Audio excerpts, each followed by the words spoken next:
ஹரே கிருஷ்ணா கிருஷ்ண கிருஷ்ண ஹரே ஹரே, ஹரே ராமா ராமா ராமா ஹரே ஹரே.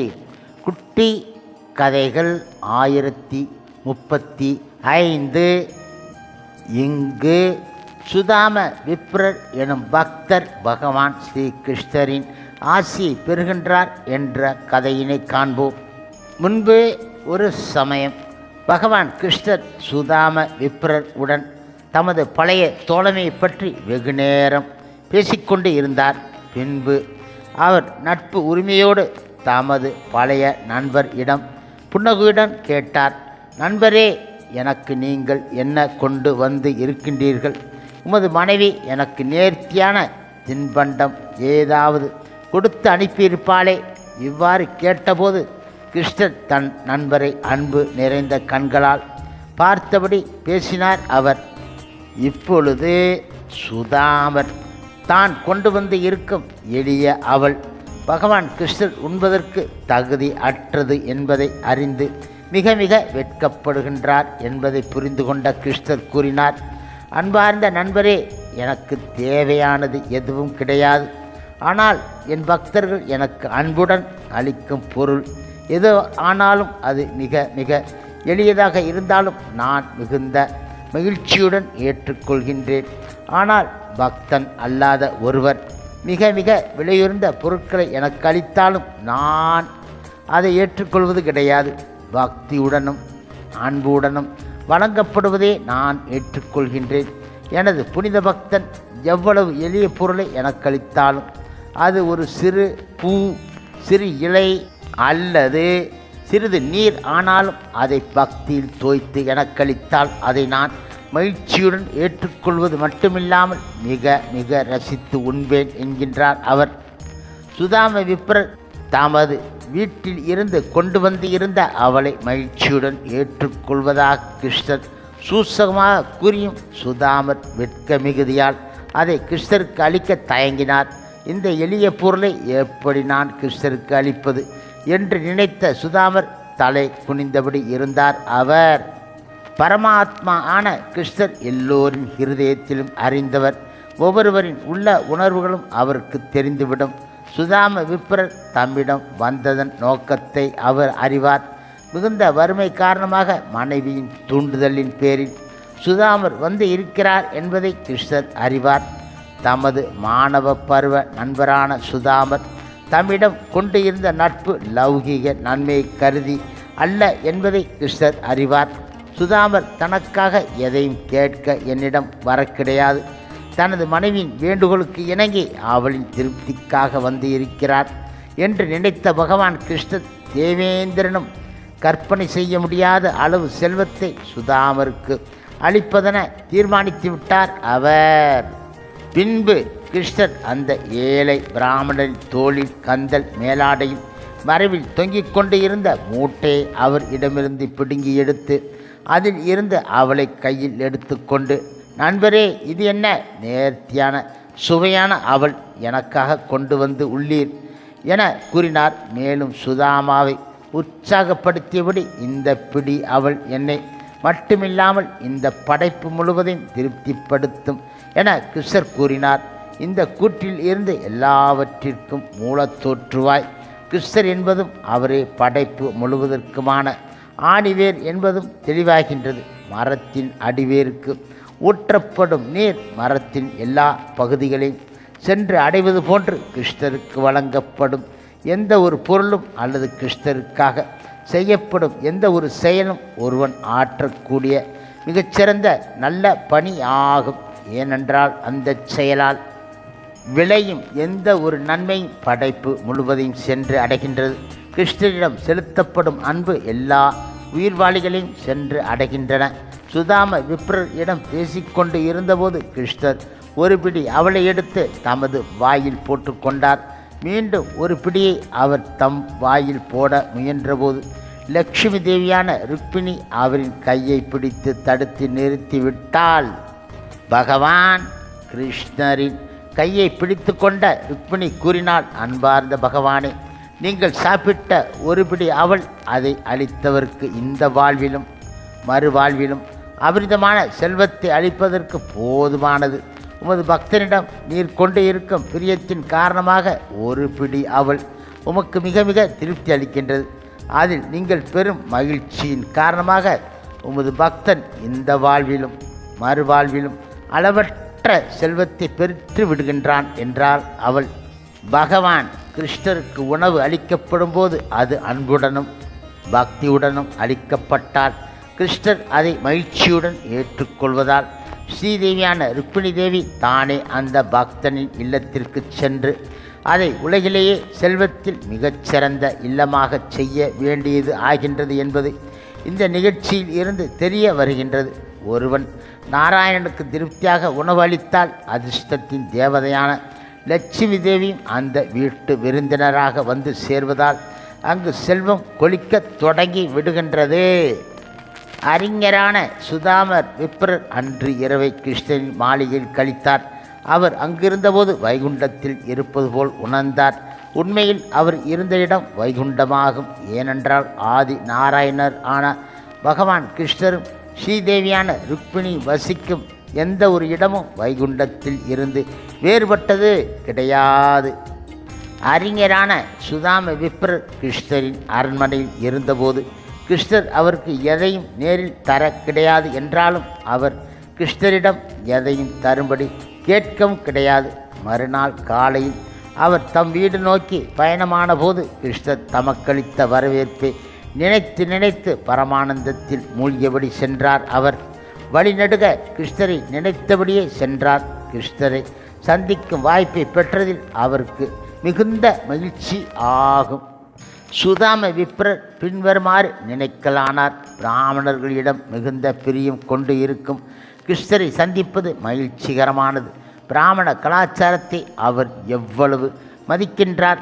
அவர் தாமே உயர் பிரம்மன். எனினும் அவர் பிராமணர்களோடு அளவலாவுகின்றார். அவர் பிராமணர்களிடம் மிகுந்த அன்பு கொண்டு இருப்பதால் என் போன்ற ஏழை பிராமணனையும் மார்புற தழுவிக்கொள்கின்றார். ஸ்ரீதேவியை தவிர வேறு யாரையும் மார்புற தழுவாத கிருஷ்ணர் என்னை தழுவிக்கொண்டார். பரமாத்மா ஆன ஏழை பிராமணன் நான் எங்கே? ஸ்ரீதேவி மணாளன் ஆன கிருஷ்ணர் எங்கே? எனினும் அவர் என்னை ஒரு பிரம்மனாக கருதி தன் இரு பரமான கரங்களால் இதயபூர்வமாக தழுவிக்கொண்டார். அவர் என்னிடம் அன்பு கூர்ந்து தாம் ருக்மிணி தேவி உடன் அமரும் அஞ்சத்தில் என்னை இருக்கச் செய்தார்.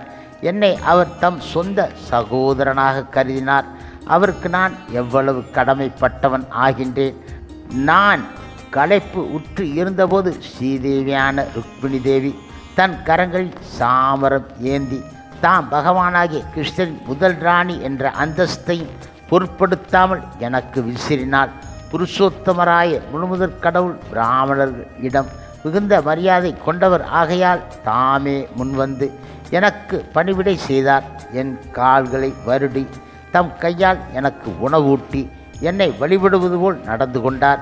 சொர்க்கத்தை அடையவும் முக்தி பெறவும் இக உலக செல்வங்களை அடையவும் யோக சக்திகளை பெறவும் வேண்டி உலகத்தினர் எல்லோரும் பகவான் கிருஷ்ணரின் திருப்பாத கமலங்களை வணங்குகின்றார்கள். ஆனால் அவர் என்னிடம் கருணை கூர்ந்து எனக்கு ஒரு காசு கூட தர கிடையாது. ஏனென்றால் செல்வம் கிடைத்துவிட்டால் செருக்குற்று நான் அவரை மறைந்து விடுவதை அவர் விரும்ப கிடையாது. சுதாமர் கூறியது சரி ஆகும். ஏழ்மை நிலையில் இருக்கும் சாதாரண மனிதன் பகவானிடம் செல்வம் வேண்டி பிரார்த்தித்து அதை பெற்றுவிட்டால் பகவானுக்கு தான் செய்ய வேண்டிய கடமைகளை மறந்து விடுகின்றான். எனவே பக்தன் பரம ஏழையாக இருந்தாலன்றி பகவான் அவனுக்கு செல்வம் எதுவும் வழங்குவது கிடையாது. புதிதாக பக்தி மார்க்கத்துக்கு வந்து இருக்கும் ஒருவன் பகவானுக்கு உண்மையாக சேவை செய்யும் அதே சமயம் செல்வச் செழிப்பையும் விரும்பினால் அதை அவன் பெறாத வண்ணம் அவர் பார்த்து கொள்கின்றார். இவ்வாறாக நினைத்தபடி நடந்த சுதாமா இறுதியில் தன் வீடு வந்து சேர்ந்தார். அங்கு அவர் எல்லாம் ஆச்சரியகரமான வகையில் மாறியிருப்பதைக் கண்டார். அவர் இப்பொழுது அவரின் எளிய குடிசை இருந்த இடத்தில் மாணிக்கமும் மரகதமும் பொன்னும் சுடர்விட்ட பெரிய மாளிகையில் இருக்க கண்டார். அந்த பெரிய மாளிகைகளுக்கு இடையே ஆங்காங்கு இருந்த அழகிய பூங்காக்கள், அழகிய ஆண்களும் பெண்களும் உலாவிக்கொண்டு இருந்தார்கள். இடையிடையே காணப்பட்ட அழகிய தடாகங்களில் தாமரை மலர்களும் அல்லி மலர்களும் பூத்து குலுங்கின. அவற்றில் பல பல அன்னப்பறவைகள் காணப்பட்டன. தாம் இருப்பிடம் இவ்வாறு அதிசயமாக மாறியிருப்பதைக் கண்ட சுதாமர், இந்த மாறுதல் எப்படி நேர்ந்தது? நான் காண்பது என் சொந்த இடம்தானா அல்லது வேறெங்காவது வந்துவிட்டேனா என நினைக்கல் ஆனார் அவர். அறிஞரான அந்தணர் இவ்வாறு நினைத்து கொண்டு இருந்தபோது தேவர்களைப் போன்ற அங்க லட்சணங்களை கொண்ட சில ஆண்களும் பெண்களும் பாடல் இசைக்கும் பாணர்கள் உடன்வர சுதாமரை வரவேற்க முன்வந்தார்கள். அவர்கள் மங்கள இசைப்பாடி அவரை வரவேற்றார்கள். அந்தணரின் மனைவி தன் கணவர் வந்து இருப்பதை அறிந்து மிகுந்த மகிழ்ச்சியடைந்து அவரை வரவேற்க மாளிகையில் இருந்து விரைந்து வந்தாள். அப்போது அவள் லட்சுமி தேவியை சுதாமாவை வரவேற்க வருகின்றாளோ என்று நினைக்கும்படி அவ்வளவு அழகாக காணப்பட்டாள் அவள். இப்பொழுது கணவரை கண்டதும் அவளின் கண்களில் நீர் பெருக்கெடுத்து ஓடியது. ஆனந்த பெருக்கில் குரல் கம்மியதால் அவளால் கணவரிடம் பேச முடிய கிடையாது. மகிழ்ச்சி பெருக்கால் கண்களை மூடிக்கொண்டாள் அவள். மிகுந்த அன்புடன் அவள் கணவனின் முன்பு தலை வணங்கினாள். மனதிற்குள் அவரை தழுவிக்கொண்டாள். அழகிய ஆபரணங்களை அணிந்து பணிப்பெண்கள் இடையே அவள் நின்றபோது ஆகாய விமானத்தில் இருந்து இறங்கிய தேவலோக மங்கை போல் தோன்றினாள். தன் மனைவி அவ்வளவு அழகாக காணப்பட்டது. சுதாமருக்கு ஆச்சரியமாக இருந்தது. எதுவும் பேசாமல் மிகுந்த அன்புடன் அவர் மனைவியுடன் மாளிகைக்குள் பிரவேசித்தார். அவர் மாளிகைக்குள் சென்று பார்த்தபோது அது தேவேந்திரன் இருப்பிடம் போல் காட்சியளித்தது. மாளிகையின் சுற்றுப்புறத்தில் அழகிய மணிகள் பதிக்கப்பெற்ற பல தூண்கள் நின்று இருந்தன. இருக்கைகள் மஞ்சங்கள் தந்தத்தால் செய்யப்பட்டு பொன்னாலும் மணியாலும் அலங்கரிக்கப்பட்டு விளங்கின. படுக்கைகள் பால் நூலைப்போல் வெண்மையாக, தாமரை மலர் போல் மென்மையாக இருந்தன. தங்க பிடிகளை கொண்ட சாமரங்கள் ஆங்காங்கு தொங்கின. தாமரை மலர் போல் மென்மையான மெத்தைகளை கொண்ட பல தங்க சிம்மாசனங்கள் ஆங்காங்கு இடப்பட்டு இருந்தன. பல பல இடங்களில் முத்துக்களால் அலங்கரிக்கப்பட்ட பட்டு விதானங்கள் விரித்து பறந்து இருந்தன. கட்டடங்கள் கண்ணாடி போன்ற முதல் தர பளிங்கு மேடைகள் மீது அமைக்கப்பட்டு இருந்தன. மாளிகையில் அழகிய பெண்கள் மணி விளக்குகள் ஏந்தியபடி ஆங்காங்கு நின்று இருந்தார்கள். விளக்குகளில் பதிக்கப்பட்டு இருந்த மணிகளில் விளக்கு ஒளிபட்டு மேலும் அதிகமான பிரகாசத்தை அள்ளி தெளித்தன. தன் தரித்திர நிலை மறைந்து எங்கும் செல்வ கொழிப்பை கண்ட பிராமணர் அந்த திடீர் மாற்றத்துக்கான காரணத்தை அறிய முடியாதவராக அது எவ்வாறு நேர்ந்தது என தீவிரமாக சிந்திக்கல் ஆனார் அவர். அவர் இவ்வாறு நினைத்தார். நான் வாழ்வின் துவக்கத்தில் இருந்து மிகுந்த ஏழ்மையில் இருந்து வந்து இருக்கிறேன். இவ்வளவு பெரு செல்வம் இப்போது எனக்கு எப்படி ஏற்பட்டது? யதுவம்ச சிரேஷ்டரான எனது நண்பர் பகவான் கிருஷ்ணரின் கருணா திருஷ்டியில் அல்லாமல் வேறு காரணம் எனக்கு தோன்ற கிடையாது. நிச்சயமாக இவையெல்லாம் அவரின் காரணம் கடந்த கருணையால் ஏற்பட்டவையாகும். லட்சுமியின் கணவரான பகவான் தம்மில் நிறைந்தவர், எல்லா ஐஸ்வர்யங்களும் உடையவர், பக்தனின் மனதை அறிந்து அவனது விருப்பங்களை எல்லாம் நிறைவு செய்பவர். இவையெல்லாம் என் நண்பரான பகவான் கிருஷ்ணன் செயல்களே. அழகிய கார்மேக வண்ணன் ஆன என் நண்பர் கிருஷ்ணர் மாபெரும் சமுத்திரங்களை நீரால் நிரப்பும் மேகங்களை விட தாராளமான மனப்பாங்கு உடையவர். பகல் நேரத்தில் மழை பெய்தால் விவசாயியின் அன்றாட அலுவல்களில் தடங்கள் ஏற்படும். ஆகையால் மேகம் அவனுக்கு இரவு நேரத்தில் மழையை பொழிந்து உதவுகிறது. மழை எவ்வளவு தாராளமாக பெய்திருந்தாலும் காலையில் விழித்தெழும் விவசாயி பெய்த மழை போதாது என நினைக்கின்றான். அதுபோன்று பகவான் அவரின் நிலைக்கேற்ப அவர்களின் தேவைகளை பூர்த்தி செய்தாலும் கிருஷ்ண உணர்வில் இல்லாதவர்கள் பகவான் தம் விருப்பத்தை முற்றிலுமாக நிறைவேற்ற கிடையாது என நினைக்கின்றார்கள். ஆனால் பகவான் தம் பக்தன் அன்புடன் அளிக்கும் சிறு ஒரு பொருளையும் பெரிதென கருதி ஏற்றுக்கொள்கின்றார். இதற்கு நானே சிறந்த உதாரணம். அவருக்கு நான் ஒரு பிடி அவள் மட்டுமே அளித்தேன். ஆனால் அதற்கு மாறாக அவர் எனக்கு தேவேந்திரனை மிஞ்சும்படியான செல்வத்தை அளித்து இருக்கின்றார். அவர் பக்தன் அளிக்கும் பொருள் பகவான் கிருஷ்ணருக்கு தேவை கிடையாது. ஏனென்றால் அவர் தம்மில் நிறைவு பெற்றவர் ஆவார். பகவானுக்கு பக்தன் ஏதாவது அளித்தால் அது அவனின் நன்மைக்காக பயன்படுகிறது ஏனென்றால் அவர் பகவானுக்கு அளிப்பது பன்மடங்கு பெருமளவில் மீண்டும் அவனை சென்று அடைகிறது. பகவானுக்கு அளிப்பதால் யாரும் எதையும் இழப்பது கிடையாது, மாறாக அவன் பன்மடங்கு லாபத்தை அடைகின்றான். அவர் பகவான் கிருஷ்ணருக்கு தான் மிக கடமைப்பட்டு இருப்பதை உணர்ந்த பிராமணர் நினைத்தார், நான் பிரார்த்திப்பதெல்லாம் பிறவிதோறும் பகவான் கிருஷ்ணரின் அன்பை பெற்று அவருக்கு தொண்டு ஆற்றி முழுமையாக அன்புடன் அவரிடம் முற்றிலும் சரணடைய வேண்டும் என்பது ஆகும். எனக்கு செல்வங்கள் வேண்டாம், அவருக்கு சேவை செய்வது நான் மறவாது இருக்க வேண்டும். அது ஒன்று மட்டுமே நான் விரும்புவது, அவரது புனித பக்தருடன் எப்போதும் இணைந்து இருப்பதை விரும்புகின்றேன். எனது மனமும் செய்கையிலும் எப்போதும் அவரின் சேவையில் ஈடுபட்டு இருக்கட்டும். செல்வ செருக்கு காரணமாக பலர் உயர் நிலையிலிருந்து வீழ்ச்சி அடைந்து இருப்பதை முழுமுதற் கடவுளாய பகவான் கிருஷ்ணர் அறிவார். எனவே சில சமயங்களில் அவரின் பக்தர்கள் செல்வம் வேண்டி அவரிடம் பிரார்த்தித்தாலும் அவர் அதை தருவது கிடையாது. அவர் தம் பக்தரிடம் எச்சரிக்கையுடன் நடந்து கொள்கின்றார். பக்குவம் பெறாத பக்தன் மிகுதியான செல்வத்தை அடைந்து இக உலக இன்பங்களில் நாட்டம் கொண்டு நெறி தவறக்கூடும். ஆகையால் பகவான் அதை அவனுக்கு அளிப்பது கிடையாது. இதுவும் பகவான் பக்தனிடம் காட்டும் கருணை என்று கொள்ள வேண்டும். பக்தன் நிலை தவறாமல் இருக்க வேண்டும் என்பது பகவானின் முதன்மையான நோக்கம். இது வயதுக்கு வராத சிறுவனிடம் தந்தை அதிகமாக பொருள் தராமல் இருப்பதை போன்றதாகும். சிறுவன் உரிய வயதை அடைந்து பணத்தை முறையாக செலவு செய்வது எப்படி என்பதை அறிந்த பின்பு அவனிடம் தன் முழு கஜானாவை ஒப்படைக்க தந்தை தயங்குவது கிடையாது ஆகும். முழுமுதற் கடவுள் மற்றும் பரமபுருஷ பகவான் ஸ்ரீ கிருஷ்ணன் தூய பக்தரான சுதாம விப்ரர் அறிவில் மிகுந்த அந்தணன் ஆன அவர் பகவான் தனக்களித்து இருக்கும் செல்வம் புலன்பத்தில் செலவு செய்வதற்காக அல்ல, பகவானின் சேவையில் பயன்படுத்துவதற்காக அளிக்கப்பட்டு இருக்கிறது என்பதை உணர்ந்து கொண்டார். அவர் தனக்களிக்கப்பட்ட புதிய செல்வத்தை ஏற்றுக்கொண்டு விட்டார். ஆனால் புலன் திருப்தியில் ஈடுபடாமல் பகவான் அளித்த செல்வத்தை அவரின் பிரசாதமாக ஏற்றுக்கொண்டு தியாக மனப்பான்மையுடன் அமைதியான குடும்ப வாழ்க்கை நடத்தினார்.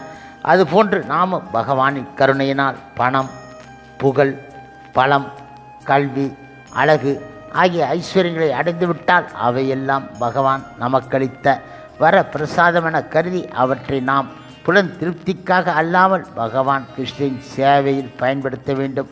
அந்த உயர்நிலையில் சுதாமர் வாழ்ந்து இருந்ததால் செல்வம் காரணமாக நிலை இழக்காமல் நாளுக்கு நாள் பகவான் கிருஷ்ணரிடம் அதிகமாக அன்பு செலுத்தினார். இக உலக செல்வம் நம் வீழ்ச்சிக்கு அல்லது உயர்வுக்கு காரணமாக அமையலாம். அது நாம் அதை எவ்வாறு பயன்படுத்துகின்றோம் என்பதை பொறுத்து இருக்கிறது. செல்வம் புலனின்பத்துக்காக பயன்படுத்தப்பட்டால் அது வீழ்ச்சிக்கு காரணமாகவும், பகவான் சேவைக்கு பயன்படுத்தப்பட்டால் உயர்வுக்கு காரணமாகவும் அமைகின்றன. பிராமண தகுதி உடையவர்களை பகவான் கிருஷ்ணர் மிகவும் நேசிக்கின்றார் என்பதை அவர் சுதாம விப்ரரிடம் நடந்து கொண்ட முறையில் இருந்து நாம் அறிகின்றோம். சுதாமரை போன்ற தகுதி வாய்ந்த பிராமணர்கள் இயல்பாகவே கிருஷ்ண பக்தி உடையவர்களாக விளங்குகின்றார்கள். எனவே பிரம்மனோ வைஷ்ணவ, பிராமணன் வைஷ்ணவனாக இருக்கின்றான் என கூறப்படுகின்றது. சில இடங்களில் பிரம்மனோ பண்டித என கூறப்படுகின்றது. பண்டிதன் என்றால் உயர்ந்த கல்வி அறிவை பெற்று இருப்பவன் என பொருள். பிராமணன் மூடனாகவோ கல்வி அறிவு இல்லாதவனாகவோ இருப்பது கிடையாது. எனவே பிராமணர்கள், வைஷ்ணவர்கள் மற்றும் பண்டிதர்கள் என்ற இரு பிரிவினர் இருக்கின்றார்கள். கல்வி அறிவு மட்டும் பெற்று உள்ளவர்கள் பண்டிதர்கள். ஆனால் பகவானிடம் பக்தி செலுத்தாதவரை அவர்கள் வைஷ்ணவர்களாக கருதப்பட மாட்டார்கள். பகவான் கிருஷ்ணர் அவர்களிடம் தனியான பிரியம் கொண்டு இருப்பது கிடையாது. கற்றறிந்த பிராமணன் என்ற தகுதி மட்டும் புருஷோத்தமராய முழுமுதற் கடவுளின் கவனத்தை ஈர்ப்பதற்கு அது போதுமானது கிடையாது. பகவத்கீதை மற்றும் ஸ்ரீமத் பாகவதம் போன்ற வேத இலக்கியங்களில் கூறப்பட்டு இருக்கும் தகுதிகளை பிராமணன் எனப்படுபவன் பெற்று இருக்க வேண்டும் என்பது மட்டுமில்லாமல் அவன் பகவானாகிய கிருஷ்ணரிடம் பக்தி செலுத்துபவனாய் இருக்க வேண்டும். இதற்கான சிறந்த முன்மாதிரியாக சுதாம விப்ரர் விளங்கினார். அவர் பிராமணுக்கான தகுதிகள் அனைத்தும் பெற்று ஜட புலன் இன்பங்களில் பற்றில்லாமல் வாழ்ந்து வந்தார். அதே சமயம் பகவான் கிருஷ்ணன் மாபெரும் பக்தனாக விளங்கினார். யஜ்யங்கள் மற்றும் தவங்களை அனுபவிப்பரான பகவான் கிருஷ்ணர் சுதாம விப்ரர் போன்ற பிராமணர்களிடம் மிக மிக பிரியம் கொண்டு இருக்கிறார் என்பதை சுதாமர் இடம் கிருஷ்ணர் நடந்து கொண்ட முறையிலிருந்து நாம் அறிகின்றோம். எனவே சுதாம விப்ரரை போன்ற பிராமண வைஷ்ணவனாக ஆக முயற்சிப்பது வாழ்வின் நோக்கமாக விளங்க வேண்டும். அதுவே உயர் பக்குவ நிலையாகும். யாராலும் வெல்ல முடியாதவரான பகவான் கிருஷ்ணர் பக்தன் தம்மை வெல்வதை அனுமதிக்கிறார் என்பதை சுதாம விப்ரர் அறிந்து இருந்தார். கிருஷ்ணர் தம்மிடம் அன்பு கொண்டு இருந்ததை உணர்ந்த சுதாமர் எப்போதும் கிருஷ்ணரே தியானித்து இருந்தார். இவ்வாறாக அவர் இடைவிடாது கிருஷ்ணரை தியானித்து இருந்ததால் அவரின் ஹிருதயத்தில் எஞ்சியிருந்த ஜடமாசு முற்றிலும் அகன்றுவிட்டது. அதனால் அவர் ஞானிகளின் லட்சியமான பரிபோக்கு நிலையை வெகு விரைவில் அடைந்து ஆன்மீக உலகிற்கு உயர்த்தப்பட்டார். சுதாமர் மற்றும் கிருஷ்ணர் நட்பு பற்றிய சரித்திரத்தை கேட்பவர்கள் சுதாமர் போன்ற பக்தர்களிடம் கிருஷ்ணர் எவ்வாறு அன்பு செலுத்துகின்றார் என்பதை அறிவார்கள் என சுகதேவ கோஸ்வாமி கூறுகின்றார். இந்த சரித்திரத்தை கேட்பவர்கள் சுதாம விப்ரர் போன்ற தகுதிகளை பெற்று பகவான் கிருஷ்ணரின் ஆன்மீக உலகிற்கு உயர்த்தப்படுவார்கள். ஹரே கிருஷ்ணா கிருஷ்ண கிருஷ்ண ஹரே ஹரே, ஹரே ராமா ராமா ராமா ஹரே ஹரே. சில பிரபுபாதரின் சேவையில் இஸ்கான் பக்தர்கள்